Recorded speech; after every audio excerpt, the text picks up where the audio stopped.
Doctor साहब, सर्दियाँ शुरू हो गई हैं, तो ऐसे में कौन-कौन सी बीमारियाँ हैं जो इंसान को अपनी गिरफ्त में ले लेती हैं? पहले मैं अपना परिचय दूं। मैं डॉक्टर अशोक कुमार शर्मा, रिटायर्ड चिकित्सा अधिकारी हूं आयुर्वेद से, जिला पंचायत मेरठ से। और मैं S2S स्क्वायर गढ़ रोड दवाघर पे विगत वर्षों से आयुर्वेदिक की चिकित्सा कर रहा हूं, लोगों के परामर्श चिकित्सा के रूप में। और जैसा कि आपने पूछा कि सर्दी के मौसम में किन किन बीमारियों का प्रकोप होता है, सर्वप्रथम बच्चों, बड़ों, बूढ़ों में कफ के रोगों का प्रकोप रहता है।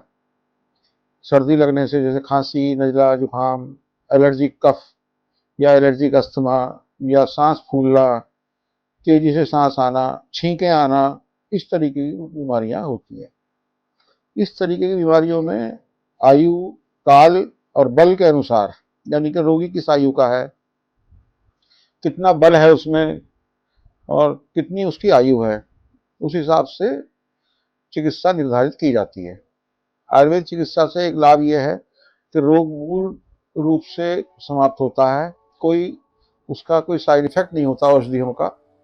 जैसे कि एलोपैथिक औषधियां एक रोग ठीक करती हैं, दूसरा रोग तैयार कर देती हैं, तो इस तरीके से आयुर्वेद में नहीं है। आयुर्वेद से मूल जो कारण है रोग का वही समाप्त होता है और रोगी स्वस्थ हो जाता है और उसको लाभ मिलता है अच्छी तरह से। तो दूसरा, जो सर्दी से संबंधित रोग हैं, वात रोग भी इस समय प्रकोपित होते हैं। जैसे कि जोड़ों में दर्द है, कंधों में दर्द है, और पैरों में सूजन आ जाती है, टखनों में सूजन आ जाती है। ये भी ज़्यादातर जो वृद्धावस्था वाले हैं या महिलाएं हैं, अक्सर महिलाओं के साथ विशेष रूप से ये कारण है कि इन्हें कोई बैठने का काम करने का समय नहीं मिलता। ये सब काम खड़े खड़े करती हैं, जैसे कि रसोई का काम भी खड़े है और वॉशिंग मशीन भी खड़े होकर काम करना है। झाड़ू पोंछे वाली मेड लगी हुई है घर में, कोई फिजिकल वर्क इनके पास है नहीं। दूसरी बात, इनकी एक दिनचर्या बहुत खराब रहती है। सुबह 8-9 बजे ये बच्चों को स्कूल भेज के 11-12 बजे नाश्ता करेंगे, जबकि वो लंच का टाइम होना चाहिए। तो ये दिनचर्या सब चीज़ों से मिला के जो है, इनके वायु रोगों से पीड़ित महिलाएं अक्सर संख्या में ज़्यादा मिलती हैं।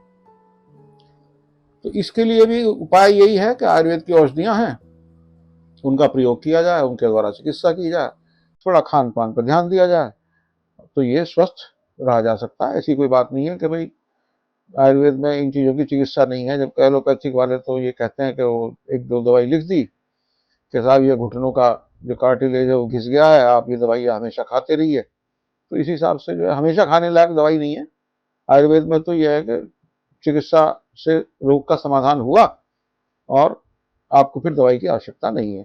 फिर तो अकेले दिनचर्या पे ही आप अगर अपना नियमित रूप से ध्यान रखें तो उसी से लाभ मिलता रहता है। इसके लिए मैं तो ये सलाह दूंगा कि जैसा का मेरा अनुभव है उस हिसाब से, यदि कोई रोगी कफ के प्रकोप से या कोई रोगी वात के प्रकोप से पीड़ित है, तो वो, जैसा कि मैं यहाँ बैठता हूँ सुबह 11 बजे से 2 बजे तक और शाम को 6 बजे से 8 बजे तक, तो वो मुझसे परामर्श ले सकता है। सोमवार के दिन मैं अपना अवकाश रखता हूँ और महीने के अंतिम सोमवार को ये दवाघर भी बंद रहता है। तो इस चीज़ का, समय का ध्यान रखते हुए रोगी जो है निसंकोच मुझसे सलाह ले सकते हैं और मेरे सामर्थ्य में जितना रोगियों का उपचार हो के उसका लाभ है, मैं उसके लिए हमेशा तत्पर हूँ। धन्यवाद।